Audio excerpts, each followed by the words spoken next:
Hello dear students, ನಾವು ಇವತ್ತು physical quantity ಮತ್ತು ಮೆಷರ್ಮೆಂಟಲ್ಲಿ ಮಾಸ್ ಬಗ್ಗೆ ಕಲಿತಾ ಇದ್ದೀವಿ. ಮಾಸಿನ ಎಸ್ ಐ ಯೂನಿಟ್ ಬಂದ್ಬಿಟ್ಟು ಕೆ ಜಿ. ಸೊ ನಮ್ಗೆ ಗೊತ್ತು 1 kg ಅಂತ ಹೇಳಿದರೆ 1000 ಗ್ರಾಮ್, 1 ಗ್ರಾಮ್ ಅಂತ ಹೇಳಿದ್ರೆ 1000 ಮಿಲಿಗ್ರಾಮ್. ಸೊ ಇದೆರಡನ್ನು ಮಲ್ಟಿಪ್ಲಿಕೇಶನ್ ಮಾಡಿದರೆ ಸೊ ನಿಮಗೆ ಇಷ್ಟು ಸಿಗುತ್ತೆ. ಅಂದರೆ 1 kg is equal to 10 lakh milligram. 100 kg ಅಂತ ಹೇಳಿದ್ರೆ 1 ಕ್ವಿಂಟಲ್, 1000 kg ಅಂತ ಹೇಳಿದರೆ 1 ಟನ್. ಹಾಗಾದರೆ ಕ್ಯಾಲ್ಕುಲೇಷನ್ ಮಾಡೋದು ಹೇಗೆ? ಸೊ ಇವಾಗ 4500 kg ಇದೆ. ನಮಗೆ ಗೊತ್ತು 1 ಟನ್ ಅಂತ ಹೇಳಿದರೆ 1 ಟನ್ ಅಂತ ಹೇಳಿದರೆ 1000 kg. ಸೊ ದ್ಯಾಟ್ ಮೀನ್ಸ್ 1/1000 1 ಇರೋ ಜಾಗದಲ್ಲಿ 4500 is 2 0 cancel, 10 ones are 10, 4.5 that means 4.5 ton. ಹಾಗಾದರೆ 4.5 ಟನ್. ಸೊ ನಾವೊಂದು ಟ್ರಿಕ್ ಇದೆ ಇಲ್ಲಿ.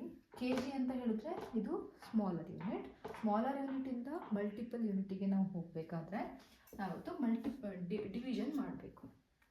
ಅದೇ ನಾವು ಇಲ್ಲಿ ಬಿಗ್ಗರ್ ಯೂನಿಟ್ ಅಂತ ಇದ್ಬಿಟ್ಟು ಅದರಿಂದ ಸ್ಮಾಲರ್ ಯೂನಿಟ್ಗೆ ಹೋಗಬೇಕಂದ್ರೆ ಇದನ್ನು ನಾವು ಮಲ್ಟಿಪ್ಲಿಕೇಶನ್ ಮಾಡಬೇಕಾಗುತ್ತೆ. ಇಲ್ಲಿ 0.04 kg ಇಲ್ಲಿ ಗ್ರಾಮ್ ಇದೆ.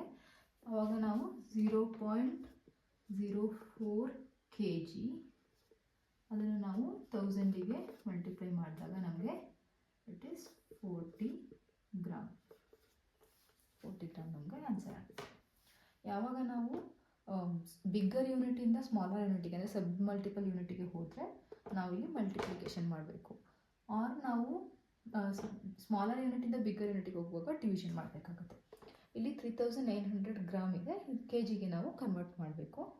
ಸೊ 3900 ಗ್ರಾಮ್ ಅಂತ ಹೇಳಿದರೆ ಇಟ್ ಇಸ್ ಅ ಸ್ಮಾಲರ್ ಯೂನಿಟಿಂದ ಬಿಗ್ಗರ್ ಯೂನಿಟಿಗೆ ಹೋಗಬೇಕಾದ್ರೆ ನಾವು ಡಿವೈಡ್ ಮಾಡಬೇಕಾಗುತ್ತೆ. 1 kg is equal to 1000 gram.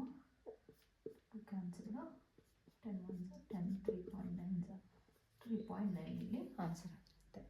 Next 200 kg ಇದೆ, ಕ್ವಿಂಟಲ್. 200 kg ನಮ್ಗೆ ಗೊತ್ತು 100 kg is equal to 1 quintal. So 200 divided by 100, 0 cancel, so 2 quintal.